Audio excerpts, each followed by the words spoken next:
Welcome to UAE Pass session, the UAE's first unified digital identity. My name is Khawla Lemheri. I'm a senior project manager at the Telecommunication Regulatory Authority.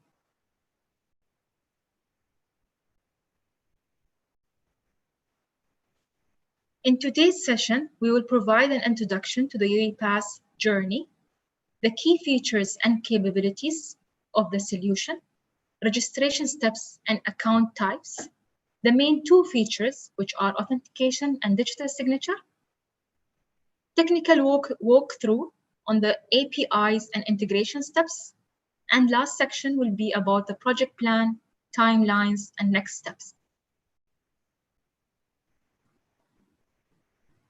The introduction. UAE Pass is the digital identity provider of the United Arab Emirates. It's a single trusted digital identity for all citizens, residents, and visitors. The initiative aims to contribute to the overall digital economy of the UAE, reduce the carbon print, reduce service center visits, enhance online user journey, increase happiness rate, and encourage international investors to easily explore opportunities and avail services on a click of a button. The UAE Pass provides digital identity and a digital signature capability. In the UAE's efforts toward the centennial, the annual government meeting took place in September 2017. With more than 30 vital sectors vary between economy, power, health, environment, and smart services.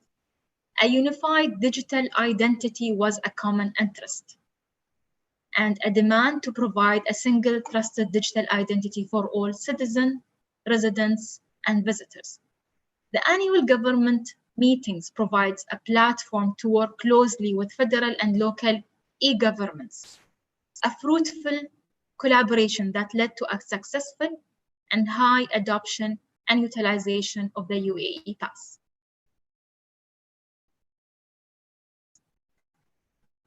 The UAE Pass is a joint initiative by the Telecommunication Regulatory Authority, Smart Dubai, and Abu Dhabi Digital Authority. It was launched in October 2018. Soon enough, other regulators and smart government entities joined the initiative to support the direction of a one digital identity across the United Arab Emirates, helping to put policies, laws, and regulation in place to support public and private sector adoption. The federal and local collaboration resulted in a wide adoption across all 7 emirates. Within a year, the UAE Pass gained the trust of 95 government and private entities. The UAE Pass provides a single access to 188 applications, varies between service portal, mobile application, documents that use the UAE Pass digital signature, and other documents that use the e-seal of the UAE Pass. The users can avail more than 6,000 services. And as we speak now, we have more than 500,000 users registered on the UAE Pass.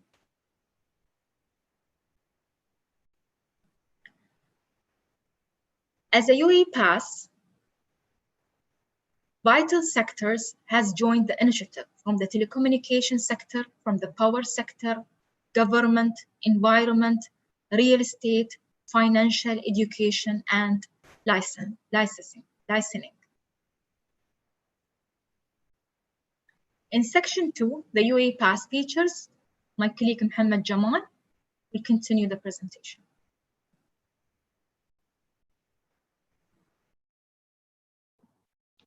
Thank you, Khawla. My name is Mohammed Jamal. I am onboarding lead for UAE Pass project.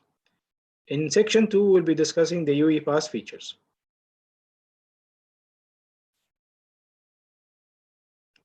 UAE Pass as a single identity in UAE, users can use a digital identity seamlessly without the dependency of having username and password. Using alternatively, the identifier of users. Identifier could be Emirates ID number or mobile number or email ID used to create the UAE Pass account. User can use any of three in order to initiate the authentication. We don't require users to have username and password dependency. Later on, user can authenticate using a 4-digit PIN set by the user himself, or a touch ID or a face ID, which are the local alternatives the mobile smartphone can provide. The UAE Pass application does not require to have the same SIM card in your device. You can have it in either your tablet or other phones, because we don't use the OTP when it comes to authentication. OTP is only required for the first time registration. In UAE Pass, we have three main features. The first feature is authentication, which is logging in or signing up to websites. The second feature is digital signature. The third feature is data and document sharing of personal identification documentations. Another feature that UAE Pass can provide is a single sign-on. So if user would like to visit more than one website that has UAE Pass integration, they can use it seamlessly with the same browser session. So let's say I open, for example, a Chrome browser. In the first tab, I opened website X. In website X, I click on login with UAE Pass. I need to enter one of my identifiers. So let's say I will enter my mobile number. Once I enter my mobile number, I click on login. Next action would be that I will get a push notification on my phone through the UAE Pass application in order to authenticate. I get the push notification on my phone, and then I need to confirm using the 4-digit PIN or Touch ID or Face ID.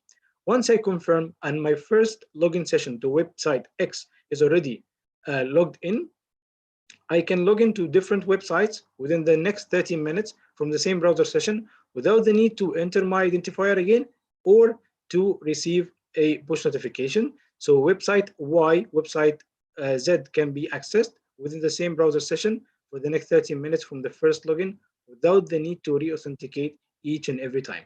The local session of each service provider, X, Y, and Z, will be locally managed, that they can have their own local session. Could be 10 minutes, 15 minutes, 20 minutes, 1 hour, based on the inactivity session that every service provider have.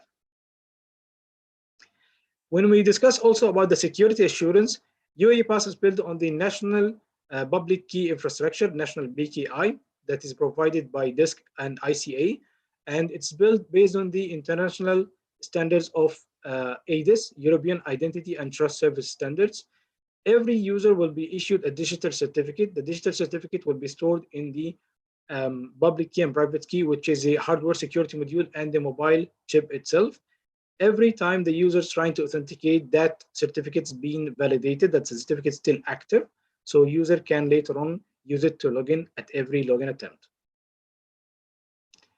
This is the end of section 2. Now we'll discuss about section 3. In section 3, we'll discuss about how can a user register to UAE Pass application.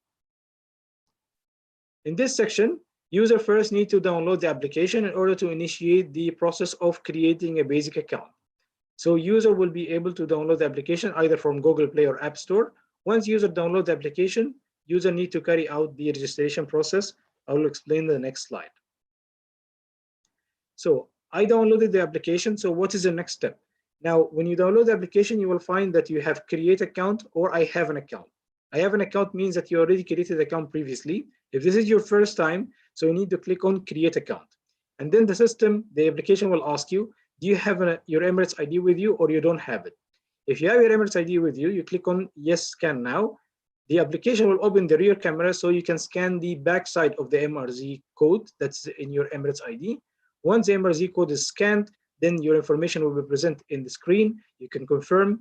Next step would be to enter your mobile number manually and then your email ID manually to be verified through an OTP to make sure that this is an active mobile number and email address that's used by the same user.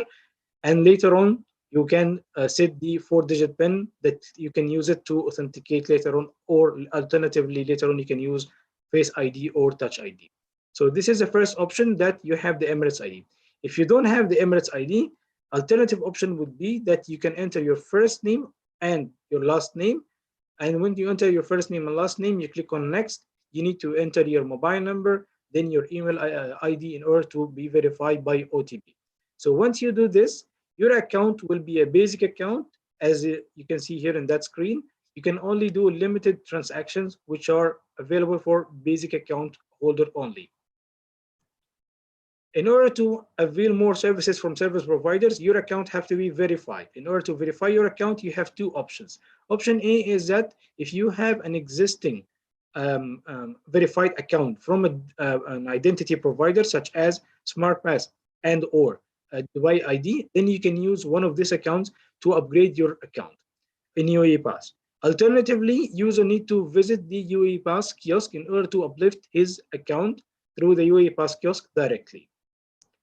So if you choose option 1, then in this case, you need to log in one time with your verified account in SmartPass or Dubai ID through the UAE Pass application in order to provide your profile and upgrade your profile accordingly.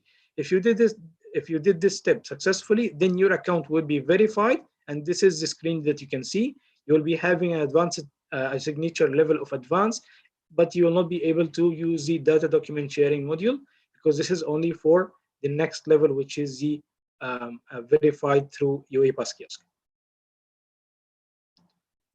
So if you would like to verify through the UAE Pass kiosk directly, we have two options. The first option is through the web kiosk, or the second option through the physical kiosk. Web kiosk means that service providers can provide in their own service centers a desktop or a laptop that you can use, which will have the same device, which is a Morpho Sigma device, to insert your Emirates ID and then to insert your fingerprint.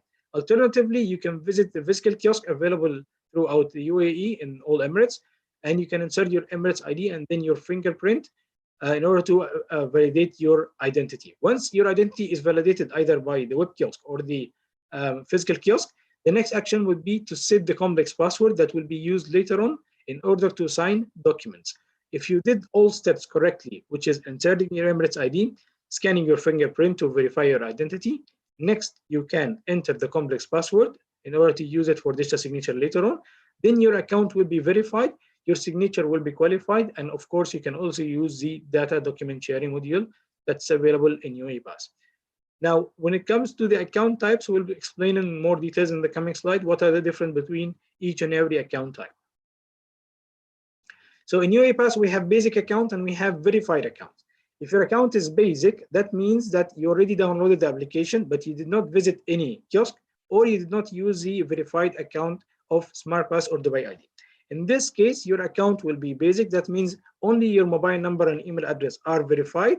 Your identity is unverified. You cannot sign any documents, and you cannot use the data document sharing feature. If you verified your account through a SmartPass or Dubai ID verified account, as we explained, then your identity will be verified. You will have a signature capability of advance, and you will not be able to avail the services from data document sharing. Only when you go to the web UAE Pass kiosk directly, either web kiosk or physical kiosk, then your identity will be verified, and you will have the highest level signature, which is qualified, approved by the UAE courts, and you will be able to use the data document sharing feature. So technically, we will discuss about these three account types as strengths of profiles. So another feature that UAE Pass also has is how you can access and update your profile information. So this is available through two channels. The first channel is through the UAE self-care portal. A second channel will be through the UAE Pass kiosk, either physical kiosk or web kiosk. So if you access, for example, the UAE Pass self-care portal, you will be able to self-sign documents, verify the documents. You can change your mobile number and or your email ID, which is subject to OTP verification as well. You can contact support if needed, and you can manage your devices. So let's say I have UAE Pass in my iPad and iPhone or Samsung tablet or Samsung phone. So in this case, you'll simply be able to view the names. Maybe you need to edit the device name to be more familiar to you, or you can even delete the device if you don't want to use it as with UAE Pass anymore. You will be able to know where is the nearest kiosk location, so you can visit the kiosk location, web kiosk location to verify your identity. Also, you can know what are the service provider details, channels that's already integrated with UAE Pass, and you can visit their frequently asked questions to gain more information about what UAE Pass can provide. From the web kiosk, you can renew your identity certificate if it's expired. You can change your complex password in order to be using it for digital signature later on. Also, you can change mobile number and email address, which is also subject for OTP. And also, you will be able to manage the devices, to edit the device name or to delete the device if you need to do so. This is the end of section 3. Now we'll start section 4, which is authentication feature. How does it work? So for authentication feature, a user would like to access a website of a service provider. So let's say I want to access website X that already has login with UAE Pass or sign in with UAE Pass. So in this case, I will log into the service provider website. I'll click and log in with UAE Pass or sign in with UAE Pass. The next screen will be that I need to enter my identifier. So the system will recognize which user is trying to access this service using UAE Pass account. So I will be entering one of three, either my mobile number or my email address, which is associated with UAE Pass account, or the Emirates ID number, one of three.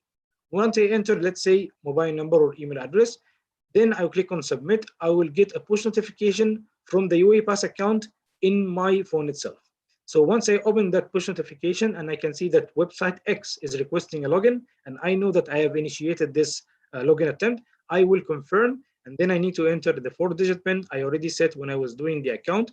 Alternatively, user can use Touch ID or Face ID if the smartphone provide that service.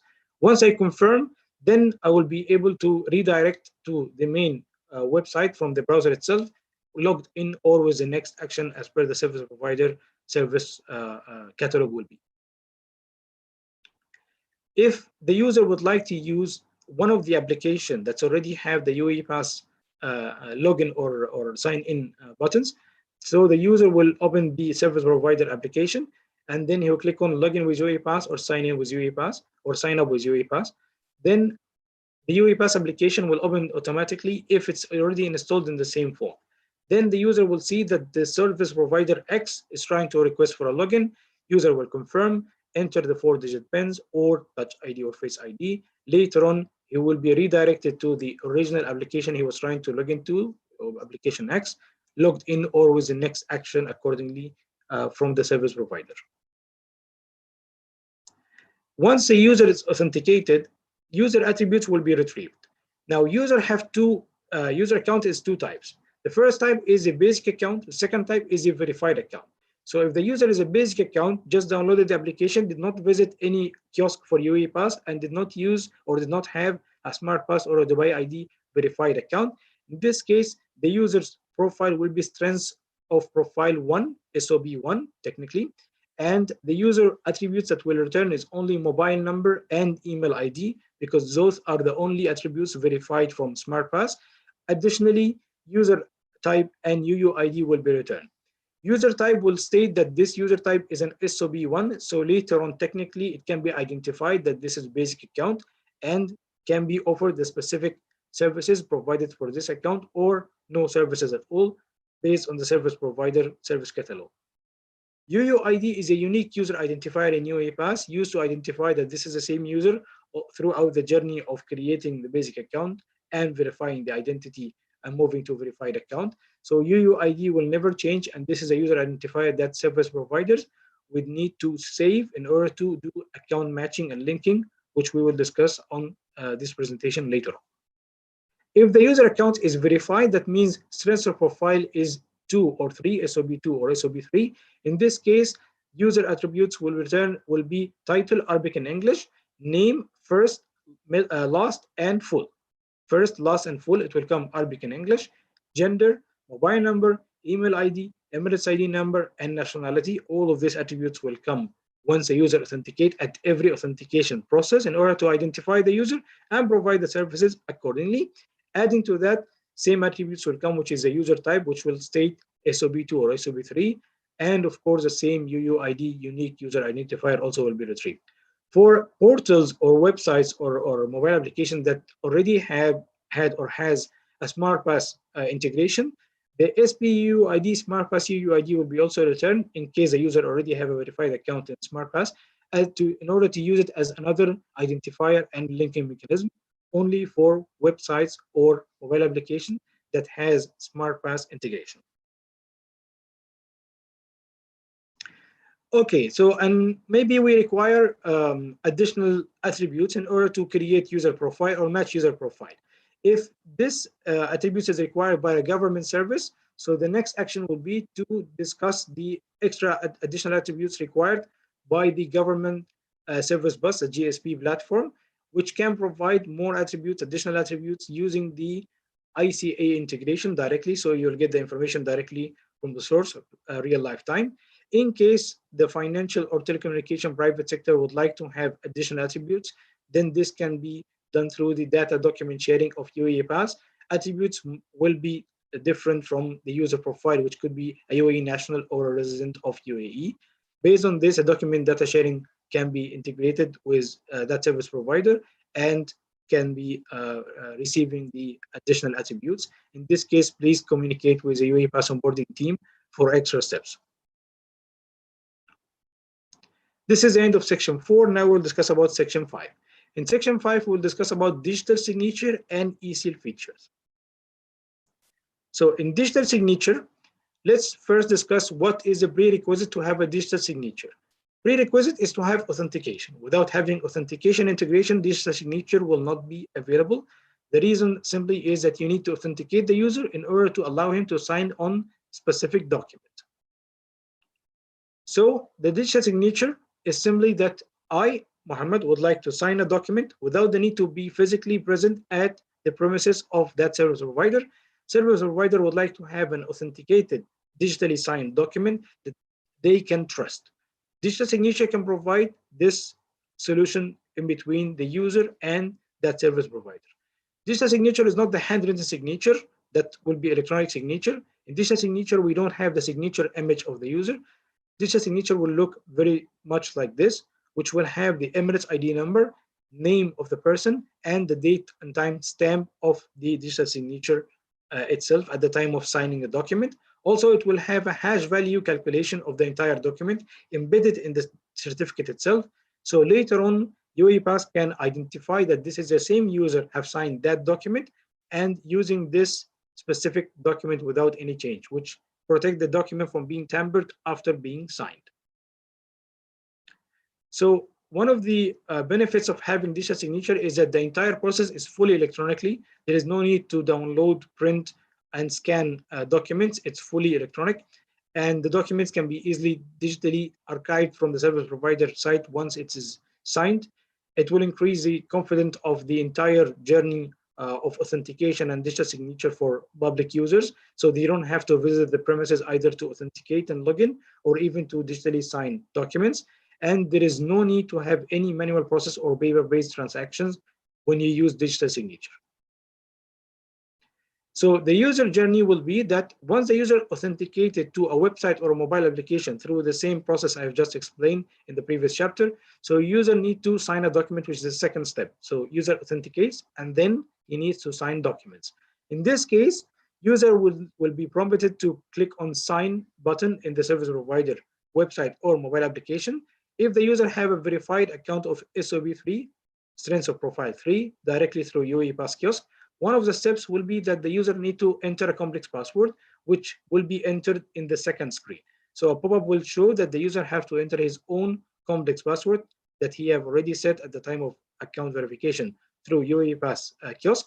In this case, once the user clicks on send, the system will automatically validate if this password is correct. In case it's correct, then the document will be signed and it can be shared with the user if the service provider chooses to do so, or by any other third party. Another feature that UAE Pass can provide is e-seal. E-seal is for entities, organizations. It's not for individuals. Individuals will be digitally signing a document. Entities will be digitally e-sealing or digitally stamping a document. So let's say entity X would like to issue a certificate or a document or a contract that they need some sort of an e-seal in that. So ICA, Identity Citizenship Authority, will be providing a certificate for that entity that can be used in each and every e-seal API call or any integration.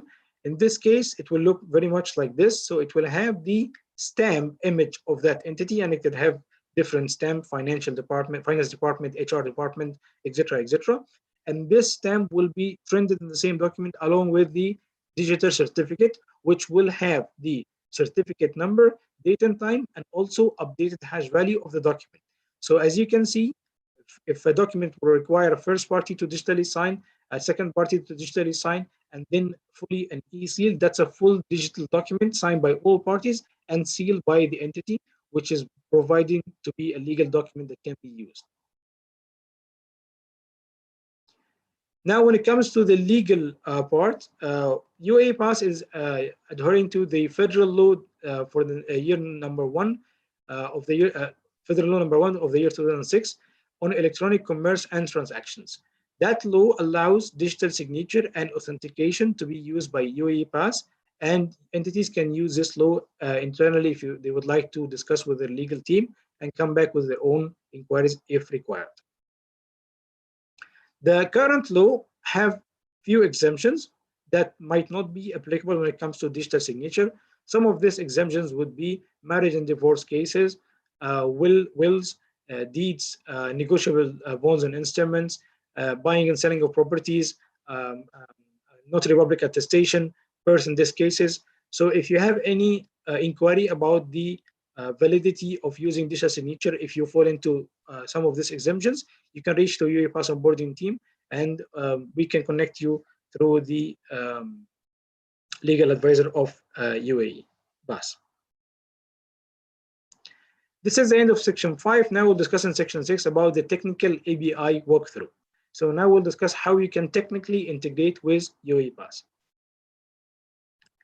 So we will discuss first about the authentication APIs. So in authentication APIs, we have 3 RESTful APIs that can be used based on Auth2 protocol. So how can you gain access to those APIs?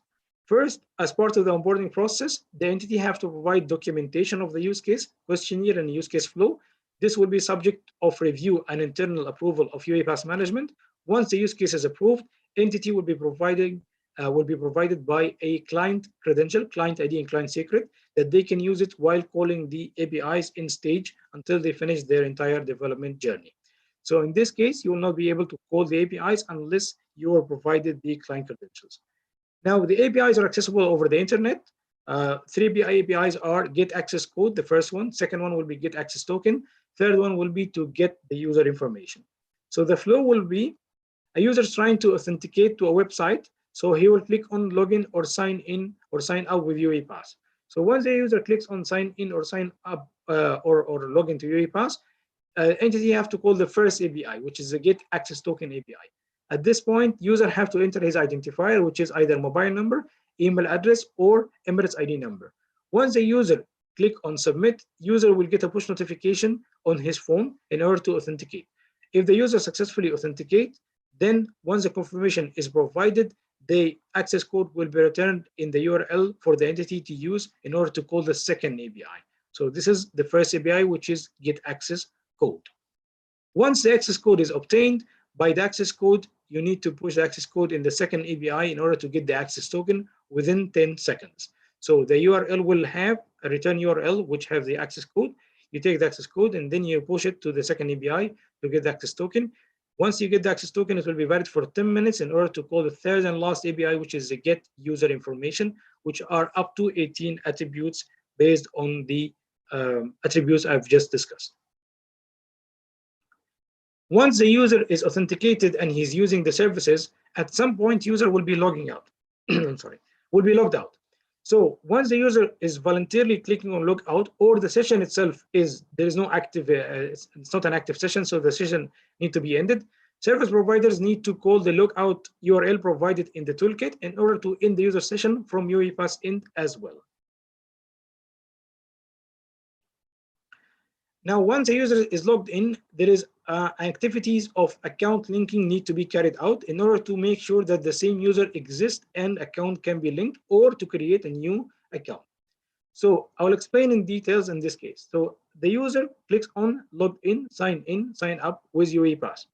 We need to identify if the user already have a local account or not by a unique identifier, which is verified from both sides. So UAE Pass provides a verified attribute of Emirates ID, provide a verified attribute of mobile number and email ID. So based on the entity's verified attribute internally, they need to match those verified attributes. For example, Emirates ID, which is what UAE Pass recommends to use as a linking mechanism if it's verified from the service provider side. So the system will, the UAE Pass system will return the Emirates ID of the user. Entity can take this Emirates ID and try to match it through the local database. If the Emirates ID is unique and verified and can be matched, then in this case, a UUID need to be saved, unique user identifier of UAE Pass, in order to link the user account. Subsequent login will only check that UUID exists or not. If UUID exists, that means the user already linked his account. If UUID did not exist, that means we need to link it by Emirates ID as a first option. Second option will be email ID. Third option will be email plus mobile number. We don't recommend to use only mobile number because it keeps on changing. So this is the first part, which is the automatic linking based on one of the verified attributes. If your portal or if that portal was already integrated with SmartPass, you can also use the SPUUID, SmartPass UUID, as a unique identifier for verified accounts. When it comes to the second option, so let's say that the user does not have a verified account or we could not find the match. So we have to ask the user, do you have an account with us? Yes or no? If the user click yes, I have an account, but the match itself did not happen, then in this case, we need to allow the user to enter the local credentials in order to locate the user profile and then add the UUID manually. That will be the manual linking process. If the user clicks on no, then if the entity provide online registration, the same service should be provided to UAE Pass users in order to create an account online. In this step, user attributes returned from UAE Pass should not be able to be changed by the user, so it shouldn't be editable, as well as that you should not ask the user, the portal should not ask the user to set a password or a username, because user is logging in by UAE Pass, which is a username password dependency it's not required. The last point here is about the SOB level, the basic accounts. So every entity have to draw the line between what can be provided to public accounts, what cannot be provided to public accounts. Accordingly, they need to show an error message if the user is trying to access a service that is requiring a verified account. So to explain this in more details, the initiation part will be that the user will click on login with UAE Pass. Once the user clicks on login with UAE Pass or sign in with UAE Pass, we need to check if the UUID exists or SPU exists or not. If the UUID exists already, that means this is a second or third or subsequent login of the user. So we simply direct him to the dashboard or to the service channel. If the UUID did not match, then in this case, I'm sorry. In this case, the user account linking process needs to be carried out.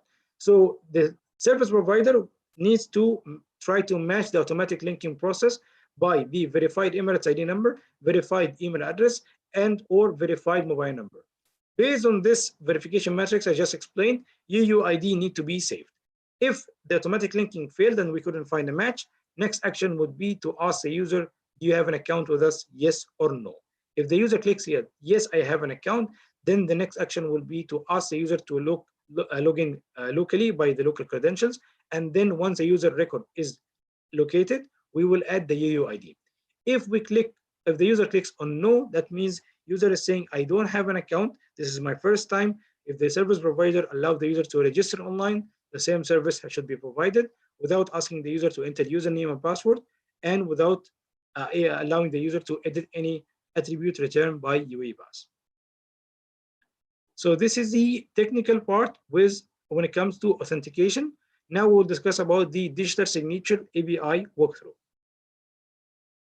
In digital signature, there is 5 APIs that require to be integrated with authentication as a first step, which is 3 APIs in authentication. So once you successfully integrate with authentication through all 3 APIs, then you can start to use the digital signature APIs, which is 5 different APIs, total of 8. So the first API in digital signature will be to retrieve an access token. Second one will be to create the document digital signature process. Third one is to execute the digital signature process. Fourth one is to obtain the signed documents. Number 5 will be to delete the signature process. We'll be explaining the flow in details in the next slide. So I'm a user, I logged into a portal X and I want to sign a document that they want me, my signature on that document. So after being authenticated, their system will call the first API, which is obtain access code. So obtain access code, the entity will provide their own credentials, and then they will get the access code, and then they will call the second API, which is pushing the document into UAE Pass through a base64 code, only PDF format, base64 code, and then UAE Pass will temporarily save this document throughout the digital signature process. So once the document is temporarily stored in UAE Pass, entity have to call the next API, which is to challenge the user for the complex password in order to proceed with the signature process. So the user will be challenged in order to provide his own digital signature complex password he or she set at the time of verifying the account in UAE Pass. Once this complex password is entered correctly, then the document will be signed and stored temporarily in UAE Pass. So now the document is signed, but it's only in UAE Pass side. The service provider did not get that document yet. That's why the service provider required to call the fourth API, which is obtain the document. In this case, the service provider will provide a save link.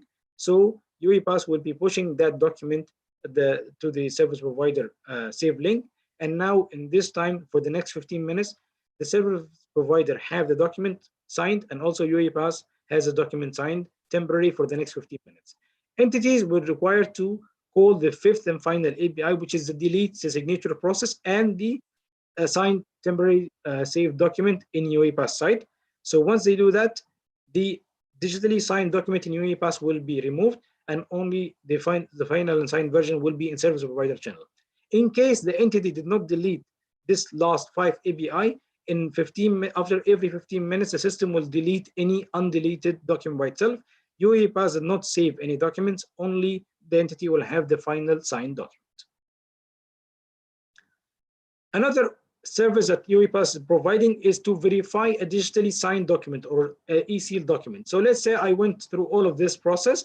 Now I need to verify that this is the same signature certification of the user and the document was not tampered. In this case, as an entity, I can call this SOAP endpoint with the request parameter, and then I will get the request response accordingly. Based on this, I can push the document PDF base64, and then I will get that this is the same signature of a user and the document was not changed or not. Another API we will discuss, which is the last API, which is for e-seal. E-seal integration does not require to have authentication or digital signature as a prerequisite. So entities can call the e-seal individually in order to put their own stamp and certificate issued by ICA, Identity Citizenship Authority, on that document. So this is the endpoint, SOAP endpoint that the entities have to call using the client credential provided by UAE Pass onboarding team, and then they will push the required information and that request parameter. Document will be e-sealed, and it will have the hash value calculated for that document embedded in the e-seal certificate itself and sent back to the entity itself. This is the end of section 6. Now we will discuss about integration plan of UAE Pass, integration onboarding plan of UAE Pass, and what's next. In UAE Pass, there is 4 phases of any integration. So the first phase is the initiation phase. This is where an entity approach UAE Pass onboarding team. They discuss their own use case. They get a brief about what UAE Pass can do, the same presentation that have been provided in this video. Later on, the entity might develop their own use case based on the internal alignment and agreement, and they will provide required documentation to UAE Pass. Required documentation will be questionnaire filled for every service channel separately. Mobile will be a separate file. Website will be separate file. Digital signature or e-seal will be different separate files. For each channel or each integration, the entity required to provide the flow chart process or the use case flow in order for the UAE Pass onboarding team to understand the entire use case and discuss with the entity if required. Based on this document being provided, it is subject for internal review and validation. Once approval is acquired, the client credentials will be provided for the entity in order to access the stage environment and have access to the APIs. So once the entity finish the entire initiation phase and use case discussion, then the entity can start to do the development activities once receiving the client credentials, client ID and client secret for staging environment. Once this is done, then the entity have to finish development based on their own timeline and send an email to UAE Pass onboarding team saying that we have finished the development. We can now start to have the assessment phase. In assessment phase, we will be discussing about the use case itself, a WebEx session or a Microsoft Teams session will be scheduled in order to assess this integration and to make sure that the integration is up to the use case discussed before and up to the UAE Pass principles and guidelines. Once the assessment session, one assessment session or two assessment sessions are finalized, then we can discuss about the next actions. Parallelly, we'll be initiating the MOU, SPA signing process, as well as the service center enablement process, which will be communicated to you at an earlier stage. Once the entire assessment phase is completed, then UAE Pass will give an onboarding sign-off for staging and will be able to request the entity to provide the required information in order to issue the production credentials. Once the production credentials are issued, which is subject to 2 business days, then the entity can go live. After entity is going live successfully, another production verification session is required to make sure that the production environment has exactly the same user journey as the assessment stage in the development or stage environment. Once the production verification session is completed, then the onboarding will be closed, and then we can start subsequent integration accordingly. The production support that is provided throughout the journey of UAE Pass, pre-go live, we'll be initiating the services credential to the entity once the entity share the use case and it's approved, and then we reach to the assessment phase. And also MOU, Memorandum of Understanding, or SPA, Service Provider Agreement, will be signed digitally through UAE Pass by the service provider. And service center enablement will be part of this plan in order to make sure that user can upgrade their accounts in your service centers throughout the kiosk, web kiosk solution. Also, call center and IT support will be granted and trained on UAE Pass, so your users can be having the support required either on ground or through the digital channels. We will request you to fill the Go Live form, and then we'll submit the Go Live form, which will be taking 2 business days in order to issue your production credentials. Once you go live, you will be having 24/7 production support that will be available through the service desk access that's being issued to you, as well as the call center and mobile number mentioned on the screen. I believe this is everything that we can discuss.